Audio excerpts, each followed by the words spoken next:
Voici l'histoire d'un garçon timide et introverti, devenu vice-champion de France et d'Europe de BMX. Dylan Gobert. À la troisième position et Monsieur Gobert qui plonge. Voilà, Dylan Gobert qui vient de passer la troisième place, on va voir un peu. Quand il est arrivé, il était vraiment patient, il était réservé, il était dans son coin.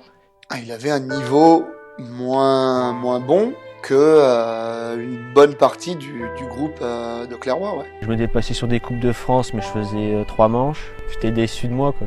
Je m'entraînais, mais pour rien. On était toujours là à le pousser, à lui dire allez vas-y mec, t'inquiète pas, sois sûr de toi et t'inquiète, tu vas y arriver, quoi. Grâce à ses qualités, il a très vite appris. Même quand l'entraînement est fini, c'était toujours le dernier à rester, à continuer à faire des départs, à persévérer. Il y a 3 ans, je pouvais pas me dire, je pouvais dire à personne, Dylan, dans 3 ans, il sera vice-champion de France, vice-champion d'Europe. Je sais, il s'est métamorphosé.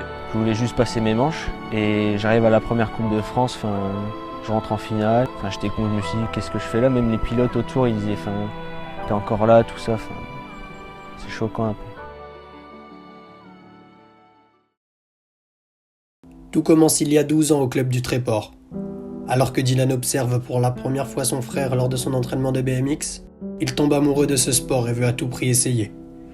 Quelques mois plus tard, il prend sa première licence. C'est à ce moment que l'histoire Gobert commence.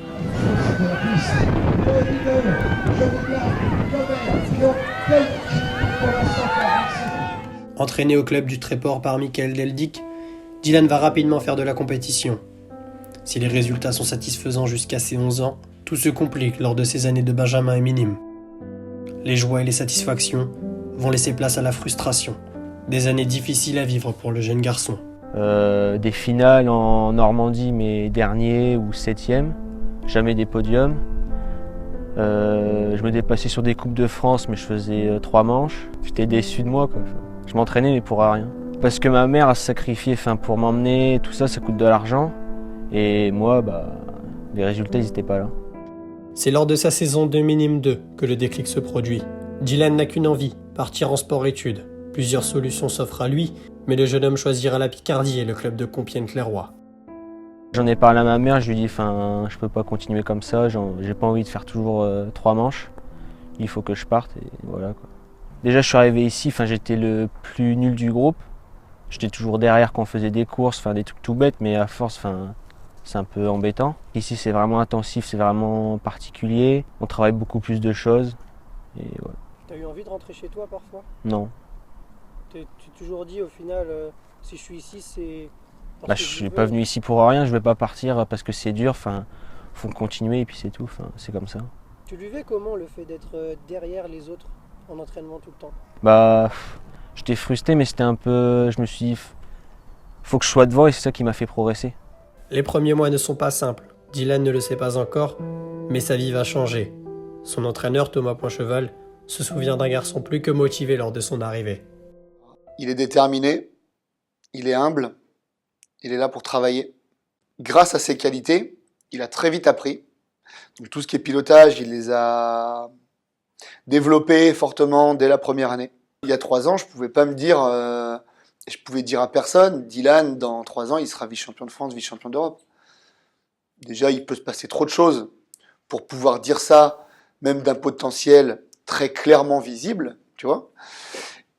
Et en plus de ça, Dylan, lui, son potentiel, il n'était pas encore, il n'avait pas émergé, quoi. C'est-à-dire qu'il n'avait pas de résultats. Physiquement, je pense que c'est physiquement où il était le plus faible. Mais donc au final, on ne pouvait pas du tout se projeter à ce niveau-là. Un de ses meilleurs amis, Tom Marié, décrit un garçon introverti et peu sûr de lui. Moi je suis arrivé en 2015. En même temps que Dylan ? Ouais, c'est ça.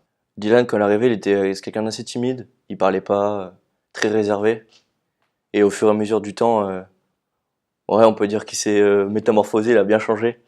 Ouais, on était au même niveau. Techniquement, il a toujours été meilleur que moi. Mais physiquement, un peu moins. Et il était souvent derrière. J'étais plus fort physiquement. On va dire, en première ligne, j'avais plus de force. Mais après, techniquement, il me rattrapait par la suite. Mais ouais, il était souvent derrière.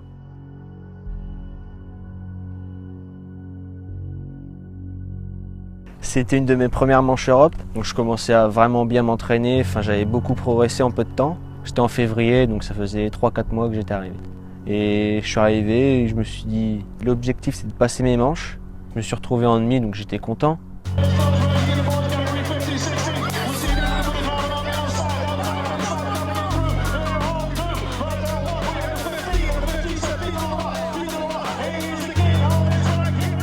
C'était une bonne surprise. C'était une surprise, forcément, on ne s'attendait pas à ça. Ni lui, je pense, ni moi, ni personne dans son entourage, il me semble. Moi après à la fin, c'était un peu la fin de ma saison alors qu'elle venait à peine de commencer. Mais la joie va être de courte durée. Lors de cette demi-finale, Dylan chute dans la dernière ligne droite et se fracture le poignet. Sa saison se termine alors prématurément, un coup dur qui arrive au plus mauvais moment. J'étais dégoûté parce que les interrégions, j'étais encore en interrégion, ils arrivaient, j'étais pressé de les faire, j'avais envie. Et le docteur il m'a dit 3 mois. Et pendant ces 3 mois, il y avait les 3 interrégions et c'était fini, quoi. J'ai pas pu aller au championnat de France, pas de championnat d'Europe, tout ça, donc j'étais un peu déçu. Pour moi, en tant qu'entraîneur, c'est une frustration. Parce que voilà, on travaille, on s'entraîne, on a un pilote qui est blessé, c'est toujours une frustration en fait. Et on essaie de trouver la solution pour savoir comment on peut faire en sorte qu'il puisse se rétablir rapidement, sereinement, sans aller trop vite. Ouais, ça a été dur pour lui au début. Il disait ouais, je vais régresser, je vais pas progresser justement. Et suite à sa blessure, après il est revenu, il était vraiment, je trouvais plus fort. Il est revenu plus fort, ouais. Plus sûr de lui, plus serein, et c'est là qu'il a vraiment commencé à vraiment progresser, à faire des résultats. Cette blessure a forgé un caractère encore inconnu chez Dylan. Alors qu'elle aurait pu tout anéantir, elle lui a été source de motivation et n'a fait que renforcer sa détermination. Avoir réussi à surmonter l'épreuve de la blessure, ça m'était jamais arrivé auparavant, je me suis jamais blessé. Et c'est nouveau, j'ai réussi à le gérer grâce à l'entraîneur, du monde autour de moi, même les gens de la section. Donc après, j'ai reprogressé encore après cette blessure.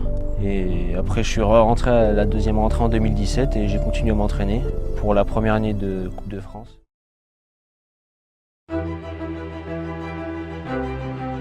Je rentre en junior 1, donc face au plus gros pilote de France. Je voulais juste passer mes manches. Et j'arrive à la première Coupe de France, je rentre en finale à Sarian, dans le sud. Et j'étais con, je me suis dit qu'est-ce que je fais là, même les pilotes autour ils disaient t'es encore là, tout ça, c'est choquant un peu. En fait, c'était son retour en Coupe de France. Sa précédente saison en Coupe de France qui datait de 2 saisons auparavant, il n'avait pas passé une seule fois les manches en Coupe de France. L'objectif, il arrivait en plus en junior, donc sur des pistes avec section pro. Il avait, très clairement dit que ça lui faisait un petit peu peur. Mon objectif, c'était de le rassurer, c'était de faire en sorte qu'il puisse obtenir ses objectifs, qu'il puisse progresser. Mais, très clairement, Dylan, le but, c'était aussi qu'il se batte avec les meilleurs. Parce qu'il en était capable. Ouais. Seulement, on ne pouvait pas le dire avant que la saison commence. Ça paraissait... Ça aurait paru démesuré ou prétentieux ou pas approprié. Coupe de France, Descartes. Dylan ne le sait pas encore, mais c'est ce week-end que sa carrière de BMX va changer. Le samedi, une chute se produit devant lui, mais il remporte sa première victoire en Coupe de France. Une performance inédite pour le jeune garçon. La dernière Coupe de France de la saison, donc ça clôturait le classement. J'étais 5e ou 6e. Donc le premier jour, je rentre en finale, je gagne, j'étais 2e, le Bativière qui est devant moi il tombe. Donc je passe premier, je passe la ligne d'arrivée, je sais pas pourquoi, c'est comme si que... c'était pas normal, mais comme j'avais pas l'habitude, c'était aucune réaction. Même autour, il me disait, t'es pas contente parce que je souriais pas, rien. Et il me disait, faut que tu profites parce que ça va pas arriver tout le temps non plus. Parce que je me suis dit, j'aurais préféré le battre à la loyale un peu, sans chute, tout ça, mais après j'étais quand même content, mais bon, c'est pas une vraie victoire. Ah, moi j'étais vraiment super content pour lui, il se donne tout l'entraînement pour y arriver. Et... ouais, il a gagné, mais il le mérite, quoi. Tout simplement, il le mérite. Après, il a eu d'autres opportunités par la suite, il a prouvé qu'il pouvait gagner sans chute, quoi. Sa première victoire en tant qu'entraîneur, en plus c'était une course sur laquelle j'étais pas là, Il m'a envoyé un message, il me dit j'ai gagné. Tranquille, le mec, comme si de rien n'était. Donc ça m'a fait plaisir, mais ça m'a fait sourire presque. C'est à partir de cette victoire que tout va changer dans la vie de Dylan. Son meilleur ami Tom Marier explique qu'il a vu un changement radical. Il a vraiment changé au niveau du caractère, il est plus sûr de lui, et même avec nous. Enfin, au début, il était vraiment timide, c'est toujours quelqu'un de timide, mais au fur et à mesure, moins timide, il s'est ouvert, il parlait avec tout le monde, rigolait. Et ouais, je pense que d'être avec nous, ça l'a aidé à... Dans le BMX ? Ouais, vraiment, ouais, je pense. Même aux entraînements, on a vu vraiment une réelle progression. Enfin, je trouve qu'il est pas pareil en entraînement et en course. Aux entraînements, c'est quelqu'un quand même très bon, mais toujours en première ligne, par exemple, il est toujours derrière, etc. Même au niveau des passages techniques, il fait un peu comme tout le monde, quoi. Mais dès qu'il arrive en course, on peut dire qu'il se transforme et vraiment, il a envie de gagner, quoi, tout simplement. Je me suis dit, il faut que je fasse encore mieux que l'année précédente. Mes objectifs, c'était de refaire des finales Coupe de France, essayer de toutes les faire. Toujours, au moins faire d'ennemis, même si j'allais pas en finale. Me qualifier de nouveau au championnat d'Europe. Le championnat du monde, oui, mais un peu compliqué. Se qualifier pour les championnats du monde et gagner des Coupes de France, voire gagner la Coupe de France. Et puis faire le meilleur résultat possible sur les deux championnats, championnat de France, championnat d'Europe au mois de juillet. Là, c'est les courses où il faut être prêt, donc l'objectif c'est ça. Bah ouais. Le but c'est être champion de France, champion d'Europe. Peut-être pas, c'est être le meilleur possible au moment de la préparation. Après, quand les courses avancent, bah oui, quand tu arrives à Sarzeau au championnat de France, le but c'est d'être premier. D'ailleurs, c'était le discours avant la demi-finale où il a eu une petite hésitation sur son placement sur la grille. Il y a des moments où on réfléchit au placement sur la grille qu'on va adopter, en fonction de la tactique. Lui, il voulait gagner. Quand tu veux gagner, à un moment donné, il faut aller battre les meilleurs. Surtout par rapport aux capacités qu'il avait acquises. Dylan n'est pas le meilleur en début de saison. À sa plus grande déception non surprenante, il n'est pas sélectionné pour participer au championnat du monde. Une mauvaise nouvelle, mais qui ne va pas changer sa motivation et son envie de gagner. J'ai pas été pris parce que, sur les courses de sélection, c'était la manche par exemple à Zolder, à Kampen et à Vérone. Et pour moi, j'étais le 4e et eux c'était les 3 premiers parce qu'à chaque course ils ont fait meilleur que moi, donc c'était un peu normal que ce soit eux et pas moi. Déçu, mais je me suis dit aux prochaines courses, c'est pas grave, je vais montrer ce que je vaux et voilà. Si l'objectif c'est de se qualifier au championnat du monde et que t'es pas sélectionné par rapport à des courses en début d'année qui n'ont pas été, qui ne se sont pas déroulées comme on le souhaitait, on est forcément déçu. Mais du coup, je pense que on est encore plus motivé, plus déterminé pour la suite. Parce que la saison était un peu particulière avec le championnat du monde en milieu. Au niveau de la prep physique, il y a eu des petites variations de forme, tu vois, entre certains pilotes. Certains qui ont été peut-être prêts un peu plus tôt, d'autres un peu plus tard. Nous, c'était un peu trop tard sans doute pour se qualifier, du coup. Tant pis.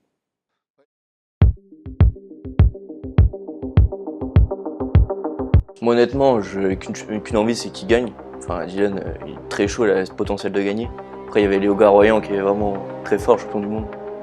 Donc pour le battre, c'est quand même très compliqué. Mais je pense qu'il avait le potentiel de le battre. Ce championnat de France junior avec Mathieu Bélier Plaçon, qui fait l'effort nécessaire, mais regardez où il fait la trajectoire. C'est Dylan Gobert qui a bloqué la trajectoire, le pied de Léo Garoyan. Et bien, ils sont dans ce virage, et bien pour conserver une deuxième place, toujours Mathieu Bélier à la 3e position, et c'est Théo Toi. Qualifie les 4 dans ça va être difficile de revenir. Et bien sûr, c'est 4 pilotes, alors qu'il lisse. Je me dis, c'est bon, je pense que je peux le battre en finale, mais bon, ça va pas être la même course, il va falloir vraiment être concentré. Parce qu'à la fin, on a beau gagner notre demi, si on fait dernier en finale, ça aura servi à rien. On aura montré notre demi, mais bon, c'est pas ce qui compte. Donc l'entraîneur était là à me dire reste concentré sur ta course, tout ça, et je suis resté moi-même. Ouais, il a gagné la demi. La demi, en fait, c'était un exercice très intéressant mentalement. Parce qu'il était à côté de 2 très bons pilotes au niveau de la sortie de grille. Il avait une très bonne demi-finale au niveau de la liste. Et donc, il a fait une course comme il fallait mentalement. Parce qu'il a été présent au départ. Donc, c'était un point positif, mais c'était qu'une étape, quoi. Après, c'est pas la finale. C'est ça le point qui était vraiment positif après la demi. C'est-à-dire qu'il gagne sa demi, mais c'est qu'une demi. Donc si là il s'était emballé, bah, il aurait perdu. Enfin, il aurait perdu beaucoup d'énergie, beaucoup de concentration. Donc arriver en finale, c'est pas un résultat. Arriver en finale, c'est une étape. Ah, moi j'étais chaud. Je l'encourageais à fond. Moi, j'ai fait mon championnat de France. J'ai fait les manches. Du coup, après, j'étais dans les gradins pour l'encourager. Et ouais, j'étais à fond derrière lui et je voulais que. T'as Ouais, vu le truc avec lui? ouais, vraiment, honnêtement, j'étais dans les gradins à fond avec lui. Et ouais, je l'ai encouragé jusqu'à la finale, quoi. Pour lui, ouais, j'étais vraiment stressé. J'ai envie qu'il fasse un résultat. Ah, et qu'il gagne tout simplement. J'ai envie qu'il gagne, qu'il soit en haut du podium, quoi. Je reste concentré sur le départ. Je me dis, là, faut y aller, faut vraiment tout mettre. T'étais stressé? Un petit peu parce que c'est ma première finale à ce niveau, donc je me suis dit, bon, c'est un peu particulier, je sais pas trop comment la gérer. Donc le départ tombe et je pars pas aussi bien qu'en demi le reste de la journée. Je pense un peu avec la pression. Dès le début, je me fais serrer et je me suis dit, bon, c'est pas fini, il reste quand même 3 lignes. En fin de première, il y a eu un peu de chute, il y a eu des accrochages. Et je me suis dit, bah là, faut y aller et faut tout mettre et puis c'est tout, quoi. Son départ est moins bon qu'en demi. Derrière, il se fait enfermer. Ça laisse des opportunités pour revenir sur le podium, puisque au niveau du pilotage, normalement, il peut revenir sur le podium. Finalement, il double Baptiste en deuxième ligne. Léo, qui est plus rapide que Jérémy Botzen, ben voilà, il va devoir le doubler. Donc comment va se passer le dépassement, je sais pas. Mais là, du coup, Dylan, il arrive dans une position où c'est plutôt... Il y a des solutions, du coup, qui peuvent s'offrir à lui. Et il lui manque pas grand-chose. Voilà, bah, il a été moins fort. Il y a très peu d'écart, puisqu'à l'arrivée, il doit y avoir un pneu. Mais c'est au départ où il y a eu beaucoup d'écart, entre guillemets, dans la façon de gérer le départ, où c'est là où il a perdu sa course.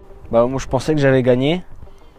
Mais en fait, avec la photo finish, ils ont vu que c'était Léo qui avait gagné. Et un peu déçu sur le coup, j'étais pas très content.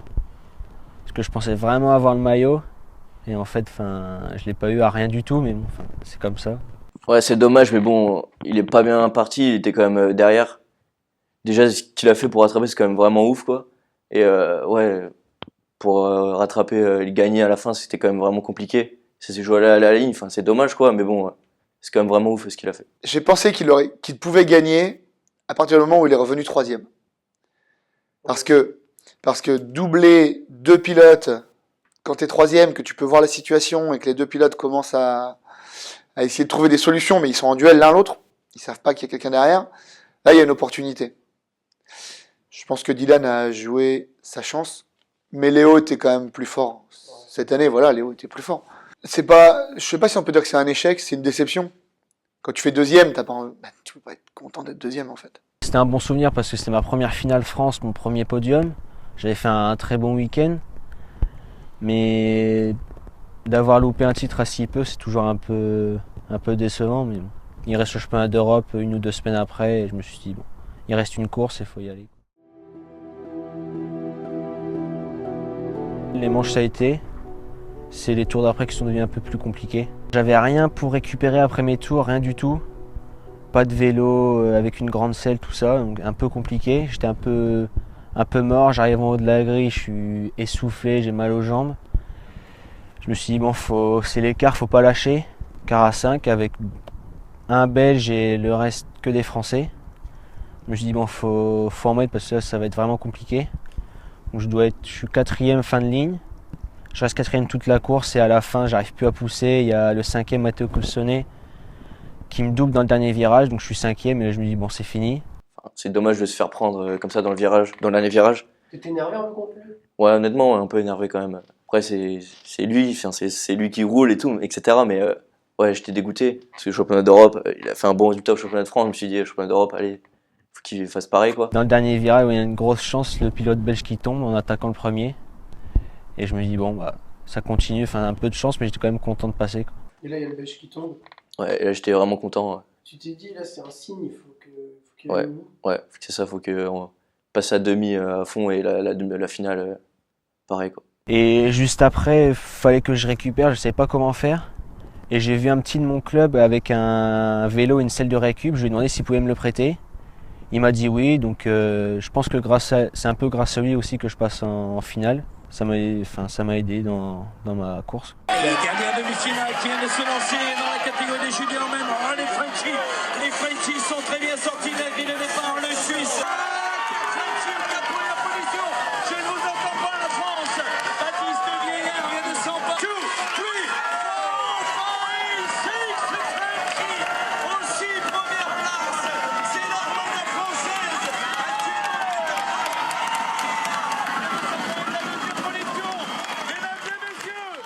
Je me suis dit, c'est vraiment ouf parce qu'au tour d'avant, limite, je passe pas et là, je gagne ma demi, je m'en vais en finale. Je pensais au pire, j'allais passer à l'arrache en faisant 4, en doublant un pilote dernière ligne.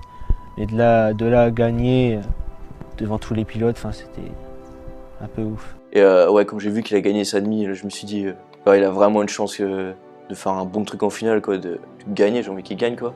Ça, c'est une de ses qualités, justement, partir derrière. Ouais. Ça, c'est la force Gobert. Ouais, c'est Dylan, quoi. C'est Dylan, c'est toujours, même ses manches, etc. Jusqu'en demi, je dirais. Jusqu'en demi, il est calme, il fait ses courses, quoi, tranquille, et dès qu'il arrive en demi et finale, et là, il donne tout. Comment t'expliques ça? Je me dirais que c'est dans sa tête, quoi, sa façon d'être. Il arrive en de la grille, il dit, ouais, je vais les tuer, quoi.